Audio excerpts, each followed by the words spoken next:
బంగారం ధరలు మళ్లీ షాక్ ఇచ్చాయి. గోల్డ్ కొనాలనుకునే వారికి చుక్కలు చూపిస్తోంది. కారణం ధర ఇవాళ రికార్డ్ స్థాయిలో పెరగటం. గత 2 నెలల్లో భారీగా పెరిగి ఇటీవల తగ్గినట్లే అనిపించినా మళ్లీ రికార్డ్ స్థాయిలో ఎగబాకింది. దీంతో మళ్లీ గోల్డ్ కొనాలంటే కష్టమే అనే పరిస్థితులు వచ్చాయి. ఫెడరల్ రిజర్వ్ మళ్లీ వడ్డీ రేట్లను తగ్గిస్తుందన్న అంచనాలు కనిపిస్తున్నాయి. ఇదే ఫెడ్ వడ్డీ రేట్లను తగ్గిస్తే మళ్లీ డాలర్ డిమాండ్ తగ్గి అదే సమయంలో బంగారానికి డిమాండ్ పెరుగుతుంది. ఇంటర్నేషనల్ మార్కెట్లో మాత్రం కిందటి రోజుతో చూస్తే తగ్గింది.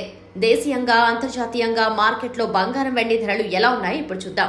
అంతర్జాతీయ మార్కెట్లో బంగారం ధరలు కిందటి రోజుతో పోలిస్తే మళ్లీ భారీగా పడిపోయాయని చెప్పొచ్చు.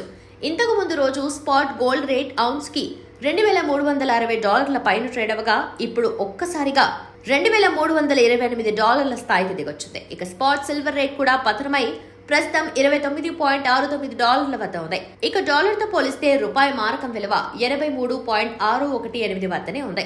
ఇది రికార్డ్ స్థాయి కనిష్టానికి పడిపోతుంది. దేశీయంగా చూస్తే మాత్రం బంగారం రేట్లు భారీగా పెరిగాయి. హైదరాబాద్ మార్కెట్ లో 22 క్యారెట్స్ గోల్డ్ రేట్ $750 పెరిగి తులం $67,150 వద్ద కొనసాగుతుంది.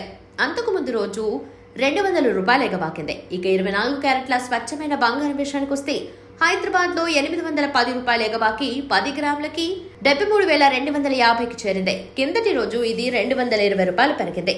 రాజధాని ఢిల్లీలోనూ ఇదే స్థాయిలో గోల్డ్ రేట్లు పెరిగాయని చెప్పొచ్చు. ఢిల్లీలో 22 క్యారెట్లు 24 క్యారెట్ల బంగారం ధర వరుసగా $750, $810 చొప్పున పెరిగింది. దీంతో 10 గ్రాముల పసిడి వరుసగా $67,300, $73,400 వద్ద ఉంది. బంగారం ధరల బాటలోనే వెండి రేటు కూడా భారీగానే పెరిగింది. ఢిల్లీలో $1,500 పెరగ్గా కిలో 94,000 పలుకుతుంది. హైదరాబాద్ లో 1,500 పెరిగి కేజీకి $98,500 మార్కుకు చేరింది. గోల్డ్ సిల్వర్ రేట్లు ప్రాంతాల్ని బట్టి మారుతుంటాయని గుర్తుంచుకోవాలి.